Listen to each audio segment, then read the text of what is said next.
this my sacrifice, 100 euro sacrifice, bo. Ah, maka nwa nwoke Ijele, mbu your son, Ijele speak. Mmanwu ga-ekwuriri okwu ọwa ahụ ya ma ị translate ya lọsụsụ Igbo bai. Mmanwu ga-ekwuriri okwu ka ngafe ụmụ nso na mmiri. Mmanwu ga-ekwuriri okwu ọwa ahụ ya n'asụsụ Igbo, Ijele speak. The big masquerade, the king of the game. Anyị agbago nkịtị ka ndị ekpere na ndị evangelism ka fa mee bịa miracle. Ka anyị mara ma Ijele ọ ga-anwụ na prison. Ka anyị mara ma a ga-enye Ijele sentence na prison. Mana ife anyị nyopụtara bụ na ha eburugo the arrange from their pulpit criminal altar. Buru gakwuo criminality of police Nigeria. Ndị police Nigeria bụ ndị agụrụ. M ga-abịa ga-etinye ihe ọnụ ka gọọmenti Nigeria na-akwụ polisi dia salary ka polisi kwụsị dị na-arụ ọrụ criminality. N'ọwa onye zụcha oshi ọchọ ndị polisi agaghị dewe ya.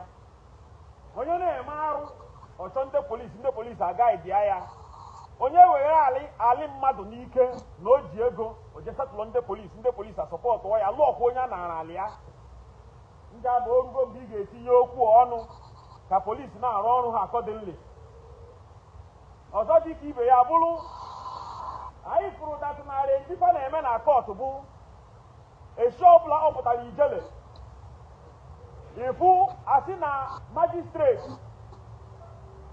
ma ọ persecutor na they are fighting themselves. Ha bụ nwa ha na mba nke ịlụ ọgụ magistrate wee sị na ụjọ na-atụ ya na ọ gaghị ekpezi ikpe that day. The second one, ihe anyị nyopụtakwere n'ụ na magistrate pụtara si na o jiri arụ na ọ gaghị ekpenwu ikpe that very day. Ndị abụ onye na-achọ dị anya okwu ya dị achị okwu. Enwe ndị gasị ma Aliko Obi ọ chọrọ m okwu. Yes, Aliko Obi have been stealing from my people. Ọ na ochi chọọ m okwu. Aliko Obi na-agwa my people na ya nwere project na Anambra, na ya nwere project na Lagos, na ya nwere project na Imo State. Ha tụọ ego, ụmụ mgbenye wee tụwa ego. Mana ụmụ mgbenye bịakwute Aliko Obi, a tụrụ nwa m na school fees. Di m nọ na hospital, doctor si na a ga-akwụ deposit. Aliko Obi nye ha olive oil, si ha kpewe ekpere. M ga-aba tulie ya o, tulikwe nke a, tulikwe this one. Achọrọ m this particular one ka ị tulie ya. The reason why Aliko Obi need ego, ọkpọ the poor masses na siafa ego. Anyị chọrọ ịrụ hospital, atụ ha ego. Anyị chọrọ ịrụ salafik condom na salafik water, atụ ha ego. Mana ụmụ mgbenye bịakwute ha si Aliko Obi, my husband nọ na hospital, enidri 1 million, enidri 2 million. Aliko Obi nye ha olive oil, pewere fe ekpere. Last, fa lost their husband. Ọhaneze ndị Igbo ndewonu, ọkwa na ije ụwa ọmụwa ka a na-akpọ Chief Eze ije ụwa. Esi from my own kingdom wee na-ezigara onye a na-akpọ Eze awa ozi. Ndị Igbo tụrụ ilu wee sị asụkata eze anya ekpuru nkata gwa ya okwu. Mana in this our generation anyị si anyị sụkata eze anya anyị ekpupu nkata ka eze fu mkpụrụ anya ewefu na obi adịghị anyị mma. Eze awọ ọ eze ije ụwa from my own kingdom, they gotta go to their own kingdom. Achọm ka njụọ gị ajụjụ. Ya wụ mmiri njaba ị na-akpọku ka ọ nụso ndị iro gị ọgụ. Ya wụ mmiri njaba nwere ike isi na Ebuka Obi ware nji ka ọ na-eme na-enwebe ihe o ji spiritual power wee mee. Ebuka Obi nwere spiritual power. Point of correction. Ọ Chukwu Okike Abịama ji ya arụ ọrụ. Chukwu Okike Abịama ji ya arụ ọrụ, and Chukwu Okike Abịama nwere ike iji anybody wee rụọ ọrụ. No matter who you are, ọsọgodi gị bụrụ ihe ọsọ gị bụrụ, Chukwu decide iwegoro were rụọ ọrụ. Now, ka njụkere gị ajụjụ. So ebe mmiri njabeghị na worship nwere ike ka isi wee nọrọ, anyị wee na-ego akpara anyị 70,000. Ka isi wee nọrọ, anyị wee na-ego carton Indomie 25,000.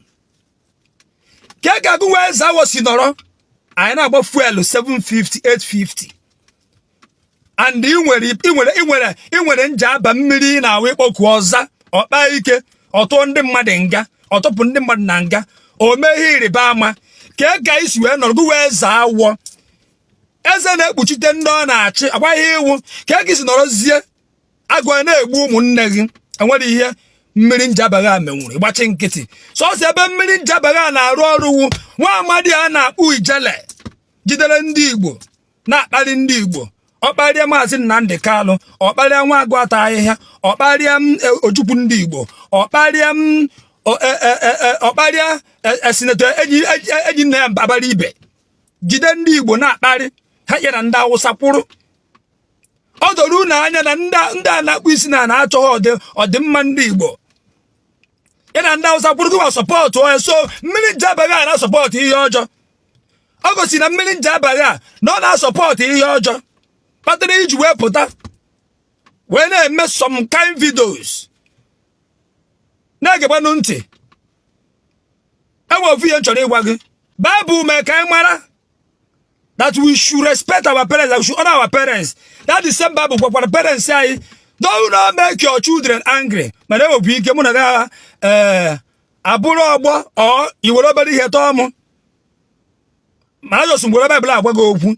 Oh, go it or matter. Do not make us angry. Do the right thing. No, where's your as your good impa. I talk and jog out of you. I've found Ndi Igbo na-ata or the mma. Mmegbu a na-emegbu ndị Igbo ọ dị mma. All these our politicians jidere anyị tii na keji gịnị ka ikwu maka ha ma ọ dịba ofu ihe ọjọọ Nnamdi Kalụ mee ajụjụ ka nsị ka m bịa jụọ gị wee eze awọ ọ ezi iju ụwa bịa from my own kingdom ka m jụọ gị ajụjụ anyị ada anụ anyị ada ese abịa m ịnụ ọga bịa m ịgbara saga mana ajụjụ ka m jụọ gị ajụjụ onye ajụjụ a na-efu ụzọ